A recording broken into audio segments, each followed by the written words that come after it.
comments. Senator Bennet has been in this fight since day one, really dedicated his public service to kids. Welcome you.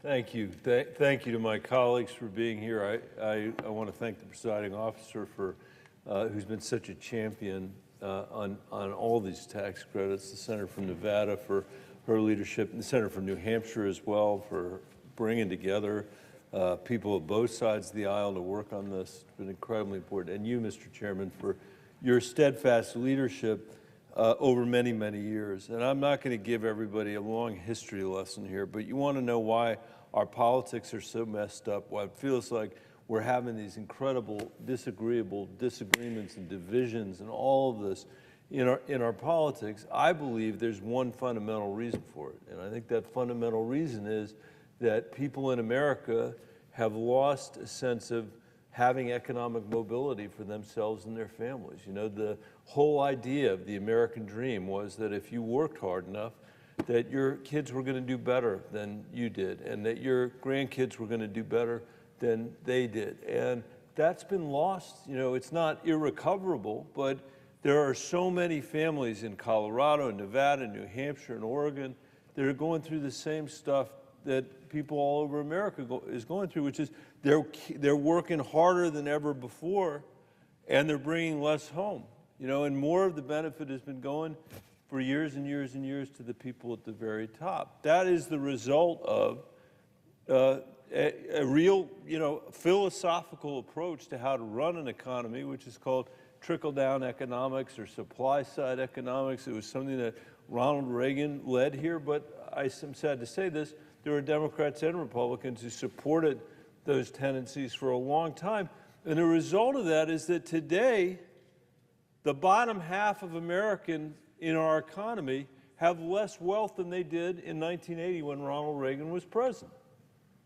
We're the first generation of Americans, the people in this Senate, that are actually leaving less opportunity, not more, to our kids and our grandkids. That has never happened before in American history. Half the people that are in their 30s today are earning less than their parents did. And I heard my colleague from Rhode Island talking about housing in Rhode Island. You could say exactly the same thing in Colorado. There's not a single place in Colorado where people think they can afford housing, because they can't. There is no workforce housing left, Mr. Chairman, as you and I have discussed, in the state of Colorado or the state of Oregon. And all that is a preface to saying, finally, we have a bill in front of us that doesn't just cut taxes for the biggest corporations and the wealthiest people in the country, but actually cuts taxes for working people. And amazingly, as has been said before, amazingly, it got 350 votes in the House. I know the chairman is fond of saying, like, you couldn't get that kind of a majority vote for what? Like apple pie, or who's your favorite, you know, celebrity? And yet they were able to come together over there in the House of Representatives and pass a bill with 357 freaking votes. So we're going to put this on the floor. There's a lot of debate going on right now about, was this party for kids or that party for... I assume everybody is for kids. I assume that everybody, given the opportunity to vote for a piece of legislation that has that number of votes, that does not just the important work that this does for the child tax credit, but also does important work on the research and development tax credit that my colleague from New Hampshire has been such a leader on, that we're actually, when we get it here, we'll actually all vote for it.